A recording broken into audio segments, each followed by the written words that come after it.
สบายดีทุกคนยินดีต้อนรับเข้าสู่2 บ่าวติงใส่สมบูรณ์มื้อนี้เสาร์วันที่31 พฤษภาคม 2025อยู่ที่ภูกระโหลนหมอกออกมากหลายทุกคนป้าโอ้ยเมื่อยหมอกออกหลายขนาดมื้อนี้คือเลยมาสิมีหมอกมากหลายมันอุณหภูมิตอนนี้19 องศาหนาวเลยหนาวเย็นเลยทุกคนหมอก7 โมงอะไรตอนนี้แต่ว่าหมอกออกปกติลายมันนี่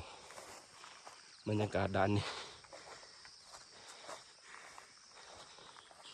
งามเลยทุกคนงามเลยอ๋อตัวงามเลยเดี๋ยวขอชีพาทุกคนขึ้นไปจอมผูเนาะขึ้นไปจอมผูไปเบิ่งบรรยากาศหมอกเบิ่งนั้นคือสีงามสุดยอดเลยทุกคนมื้อนี้คนกับมาลินลายเลยเขาจะไปถ่ายหูอยู่จุดหมอกก่อนตัว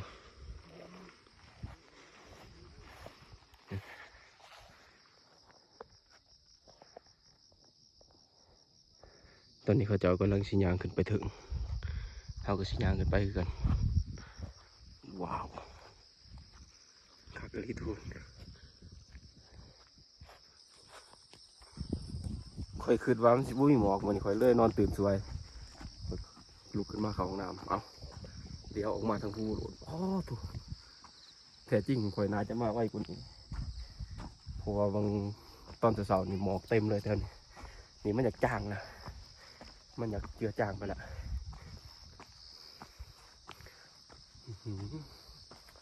สุดยอดเลยทุกคนเลยเขียวแห้งด้วยตอนนี้ยาวถึงภู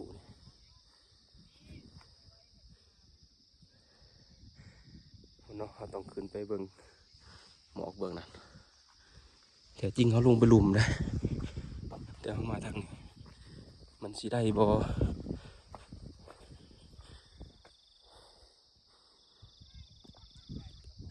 กระเทือนนะยางไปตรงนี้เลยซะ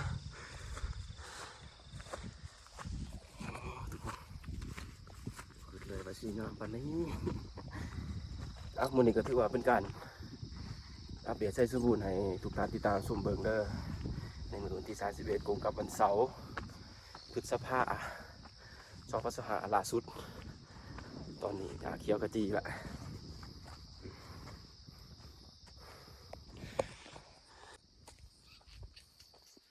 ยอดปุ้ยเขียวงามเลยทุกคน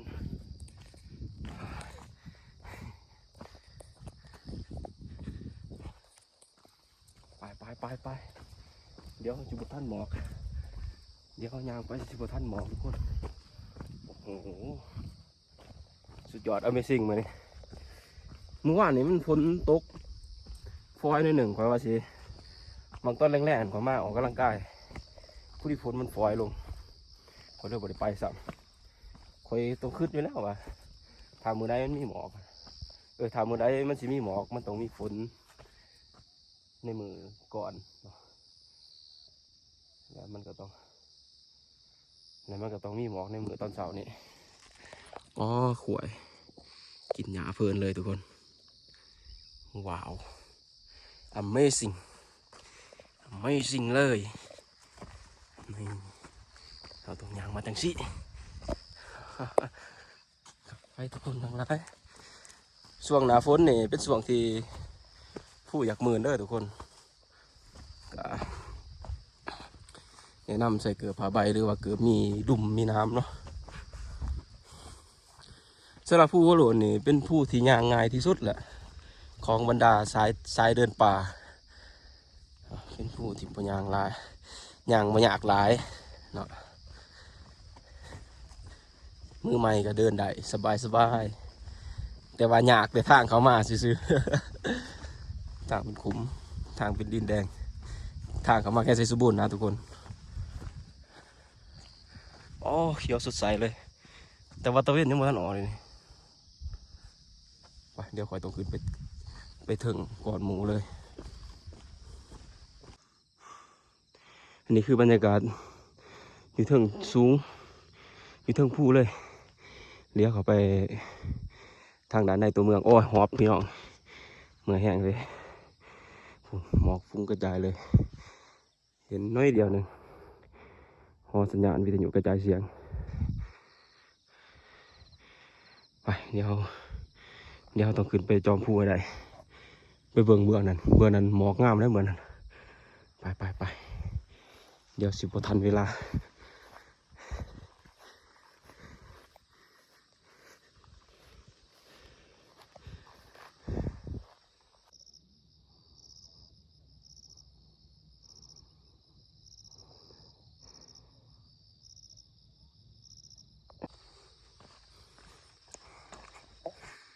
หมอกสิเบิร์ดเลยได้เนี่ยทุกคนเลย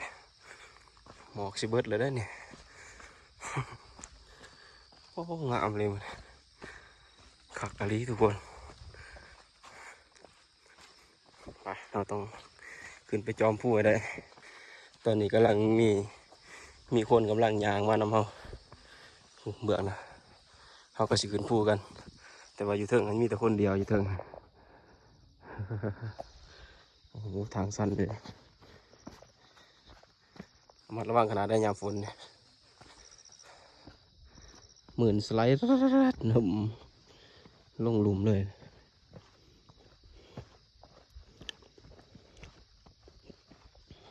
ไปพอกันอยู่เทิงหมดแล้วทุกคนตอนนี้เขาจะกำลังย่างขึ้นไปทุกคน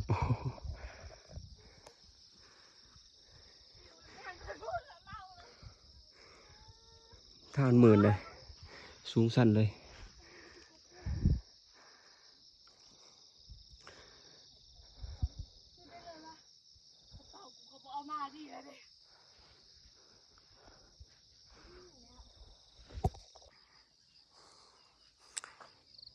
ขึ้นมาหอดเลยทุกคนมาหอดจอมภูแล้ว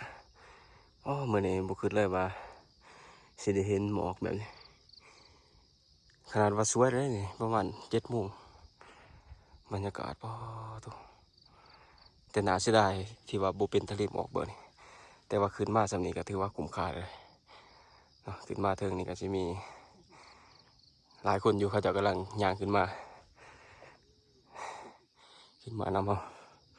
โตแต่ว่าทางนี่ค่อนข้างอยากมืนเด้อผู้ใดสิมาในช่วงนี้ก็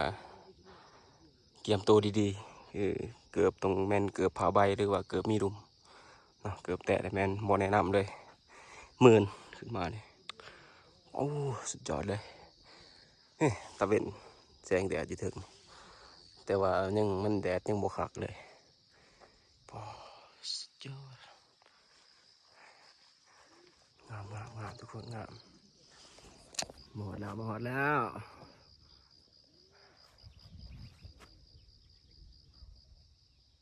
ตอนนี้หมอกมันกำลัง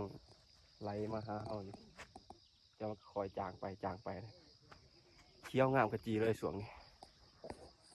เขี้ยวงามคักเลยใส่สมบูรณ์ซิตี้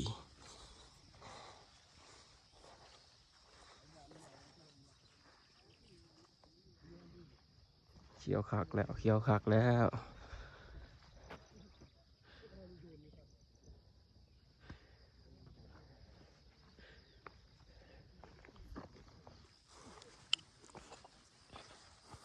สวยเลยทุกคนสวยเลย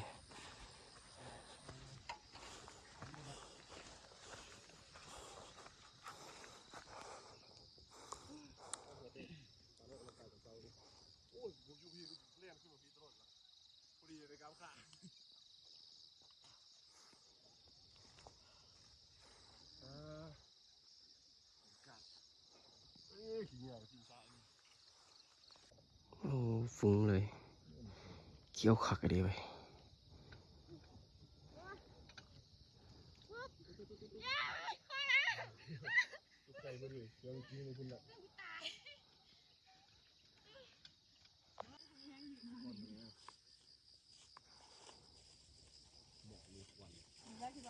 เบิ้งไปดูเบิ้งหูมันบ่ ทุกคน ยืนโดนตัวใดแบบหมอกมันกำลังไล่เข้ามานะโคตรงามเลย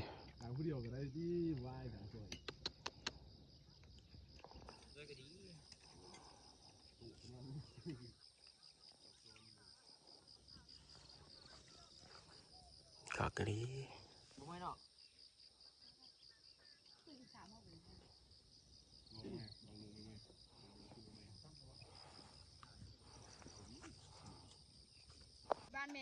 อาจจะเอามาแคมอยู่ถึงจอมขากสูดตัวจอมสูงเลยเลยจุดสูง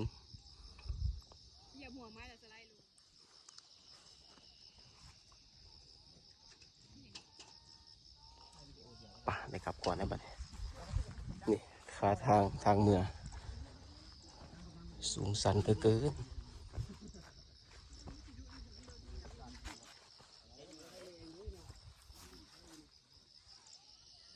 เอ้าทุกคนแดดออกให้งามเลยมันกระทบสายาเขียวงามขจีเลยยอดหมอกำลังแบบไหลมาแบบป้อตอนนี้กำลังมีแสงแดดออกมาเห็ดให้หญ้าเขียวงามเลยกับเวลากระทบแสงแดด งามทุกคนงามอยากให้มาสัมผัสกับบรรยากาศตัวจริงเลยช่วงนี้ถือว่าเป็นช่วงที่ภูหลวนเขียวงามไปดีมีสายหมอกนำตัวนี้ผู้ใดมาเที่ยวตอนนี้โบมีคำว่าผิดหวังเลยเนาะเริ่มแต่เดือนนี้เป็นต้นไปหญ้าจะเขียวจนหอดเดือนธันวาเดือนธันวาจะเป็นช่วงไฮซีซั่นแหละตอนนั้นเนาะช่วงไฮซีซั่นถือว่าคนมาเที่ยวร้ายที่สุดเลยส่วนนี้ก็เป็นช่วงไฮซีซั่นเดือนของภูหลวนเป็นฤดูการท่องเที่ยวของภูหลวนนักท่องเที่ยวจะมาหลายในช่วงนี้เป็นต้นไปจนหอดเดือน12เสือสวนเด้อทุกคนทางกะลีมันมาบ่ผิดหวังเลยตอนทุกคนมาติงก็ลงมาภูแล้วบางคนก็ยังบกล้าคือ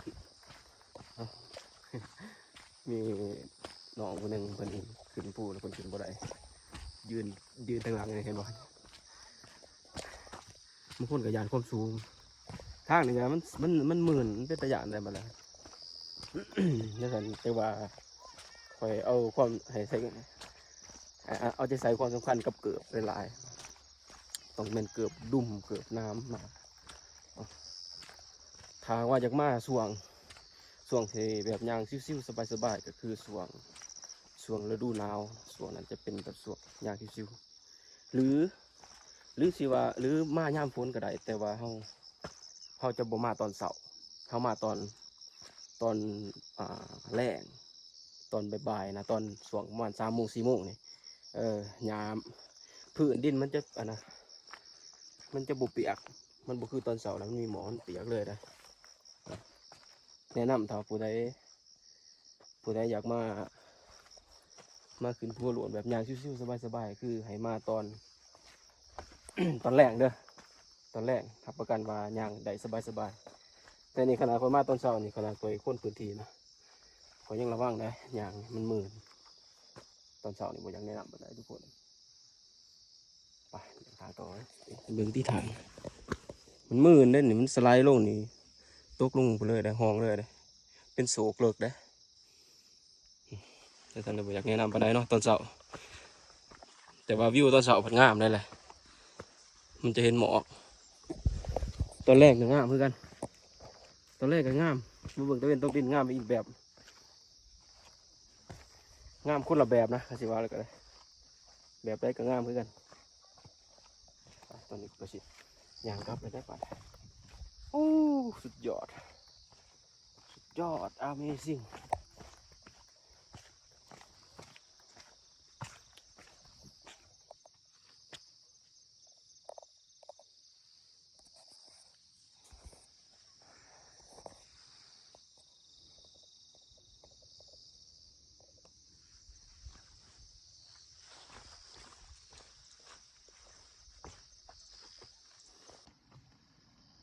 มาอยู่บอนจอดรถนี่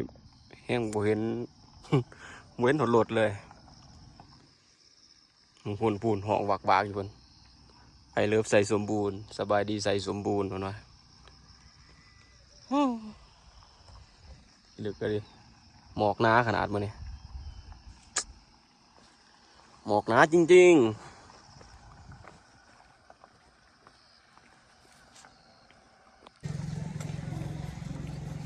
ลงจากภูวโลนมาแล้วก็มาเลาะตลาดเบิ่งยามเสาร์ ยามเสาร์นี่ของสิบโมงคอยลายปันใดส่วนลายยามแรงเขาจะคึกคืนมาขายเครื่องตอนแรก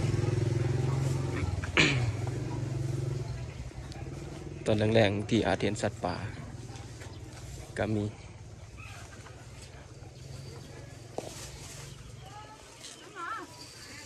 ทุๆผึ่ง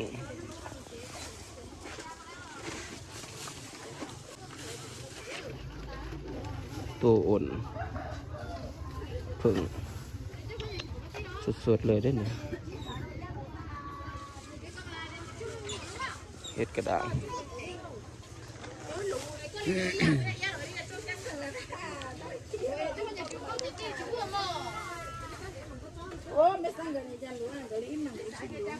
สมุนไพรหมู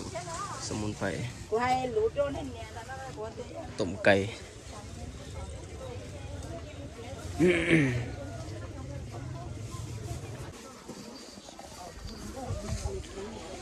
พักเต็มเลยทุกคนนะ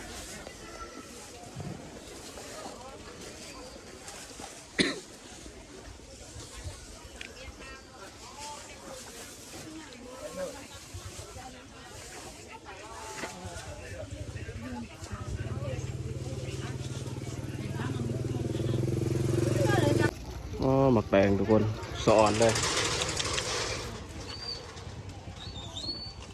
หมักแตงไห้ได้นี่โล10,000เป็นมาขายส่วนนี้เราดูหมักแตง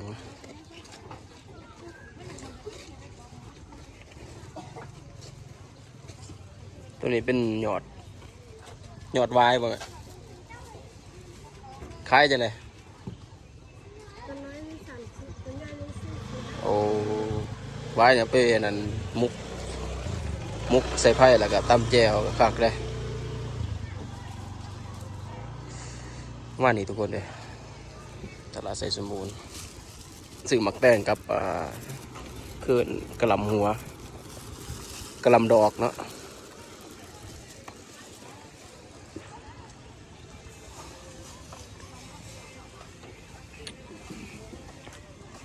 ตลาดที่อุดมสมบูรณ์สมว่าตลาดใส่สมบูรณ์นี่อยู่ในนี้ตอนแรงมากก็จะมีสัตว์ป่าหมากใหม่พืชพักเขาจะมาขายอยู่เต็มเลย